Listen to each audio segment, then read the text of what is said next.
Foxies, welcome back to the channel. It's your boy Josh, and today I'm bringing a very exciting video. Yes, you see the title. Yashin Guan is here. We thought that Yashin Guan was going to be teased way far into the future, just like how Miyabi took a little bit of a while to actually cook before she actually came out with her drip marketing. But the Zenless Zone Zero team said, screw it, and released this teaser here. The Qingming blade will only ever be raised towards your enemies. This sword mirrors my heart. Oh my gosh, she's... YESHUNGUANG of Yunquay Summit, hitting your summons. Awuga? The swords? Ooh.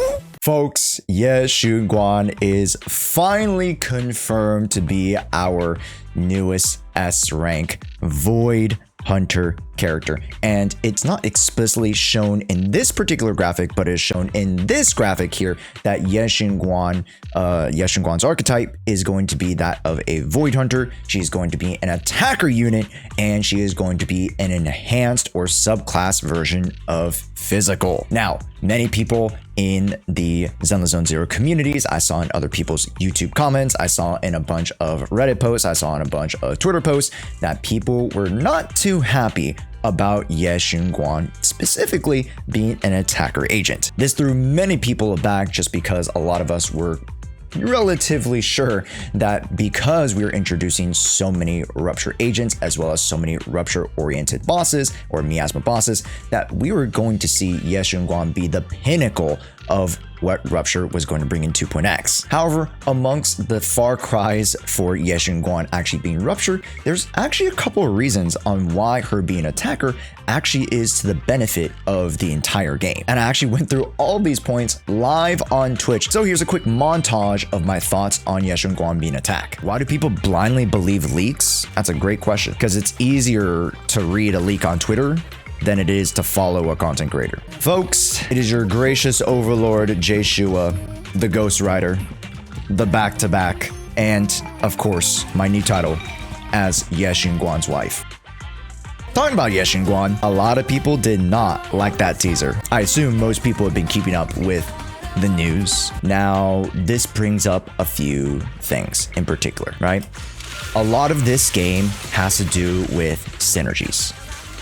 A lot of you guys know this. This game is not Wuthering Waves, where it has a more centralizing game combat system. This game, very heavily relies on its classification system for characters to interact. That's why, certain characters are much more relevant than they are. It's because of this classification system. Hey folks, it's Posted at Josh here to tell you about the sponsor of this video, LD Shop. Now, LD Shop has been gracious enough to provide us with some fun perks while we top up to 35% off of our favorite games. Almost any mobile game you play can be found here with bundles for bundles.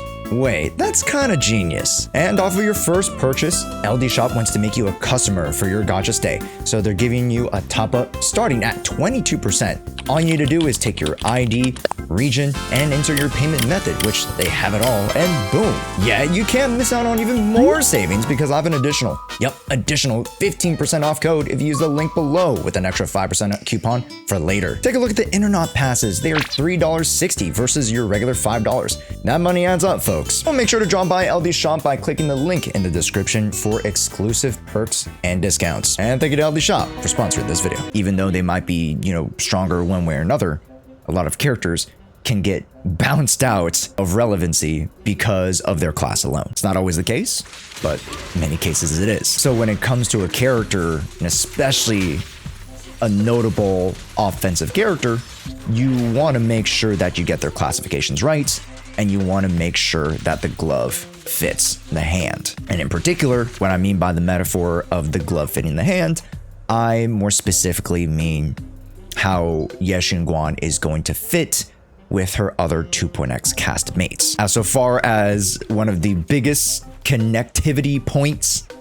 that we have presumed we had thought was going to, be realized, aka the Yashin Guan Lucia pairing, that is squashed. Why do people blindly believe leaks? That's a great question, because it's easier to read a leak on Twitter than it is to follow a content creator. Her being a non-rupture character doesn't allow her to interact with the supposed best niche support in the game. Lucia, for all intents and purposes, is by far the most potent support in the game. So one could think that, oh, we just came out with Lucia, we're getting some other characters to round out the cast that are Rupture related characters. Oh, it's just very easy that we're gonna get a Rupture unit. You're playing a support character for another character you know nothing about, don't pull the character. Back to the attack versus Rupture. Her not being Rupture, it only really pertains to the relationship of Lucia, to be honest. Because the only like Rupture-oriented character more specifically that is tied to the Rupture class is Lucia. So when it comes to attackers, there are a lot more characters that actually interact with attack, at least now in these days, chat. And the proof has been in the pudding for quite some time. We take a look at, of course, Jshoea, the just generalist juggernaut of a buffer. Jshoea is honestly evergreen. You can also go to characters like Yashin, and Yashin also providing the additional 1200 attack buff. Absolutely insane. I don't know. I'll be honest. I was surprised that Yashin gives 1200. You could take a character like Sage. You could take a look at a character like Orphe, which Orphe really isn't technically a attack oriented or specific buffer, but see, more specifically needs an attacker to be able to gift and receive her buffs from the Vanguard. And then of course you can take a look at some of the other, stunner characters. And this is by no means a leak anymore, because Dylan has already been announced and her kit's already been announced. Dylan actually scales her bonuses based on whatever type of character that you are. So whether you're attack, it'll be attack. And if it's Rupture, then it's sheer force. This is great. This is really, really great. That means she's able to interact with both of them at the same time. And not only that, she has a 3-second extension on stun. She has the 30% damage, stun damage multiplier, and she can convert a chain attack into an ultimate. So as a small little pit stop at Dial In, if you don't have Lighter, pull Dial In.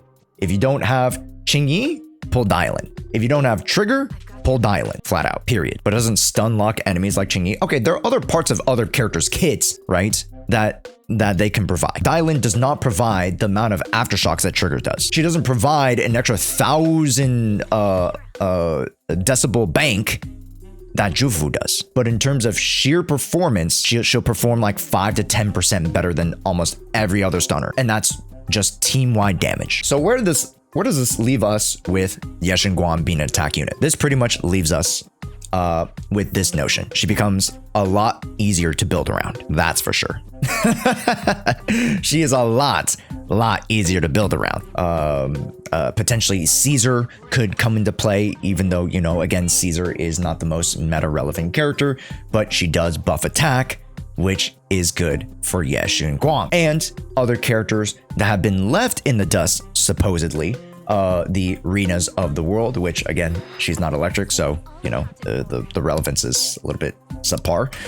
Nicole specifically, Nicole is going to benefit from this a lot, because now she is something to shred for Yashin Guan. There's a lot of characters in and around the cast that can finally get some light shown again on them, because Yashin Guan is attack. Aside from the past, for the future, is Yashin Guan being attack good for the game and good for the players that want to use her? At the end of the day, it honestly doesn't matter too much.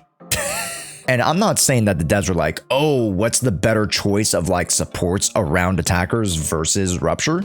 We're going to choose that. That's probably not the deciding factor of why they made her attack. Now, again, to the conversation point of, I pulled Lucia in anticipation of Yashin Guan. And it's so easy for me to say you were just being stupid and greedy. But let's be real. I also pulled Lucia, not necessarily just because I'm a collector, but one of the biggest reasons was in anticipation of her interacting with the potential Void Hunter. This unfortunately won't be the case. Is that necessarily a holistically bad thing? No, of course, with the many reasons we laid out in terms of Yashin Guan specifically. But for Lucia, where does this leave Lucia now? Because Lucia is basically losing a potential partner. The smaller cast of Rupture units, which Banya is going to join pretty soon. To the point in hand, what is my conclusion with Yashin Guan being an attacker unit versus the presumed rupture. I think it's still relatively healthy for the game.